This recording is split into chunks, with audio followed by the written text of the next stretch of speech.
Hello বন্ধুরা, কেমন আছেন সবাই? আজ শুক্রবার, আমার কাজের চাপ অনেকটাই কম। আজ রান্না করব মুরগির মাংস।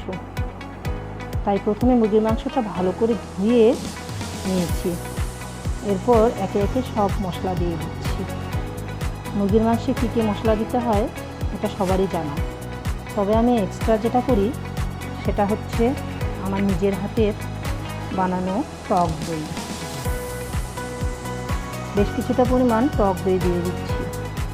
এরপরে যেটা দেব সেটা হচ্ছে লেবুর রস। লেবুর রস দিলে মুরগির মাংসের একটা গন্ধ যেটা থাকে সেটা আর থাকে না। তারপর অনেকটা সময় হাত দিয়ে মেখে নেব। হাত দিয়ে মেখে নিলে এর স্বাদ আরও দ্বিগুণ বেড়ে যায়। এরপরে দিয়ে দেব বেশ কিছুটা পরিমাণ তেল। তেল দেওয়ার পরে কড়াইয়ে বসিয়ে দেব।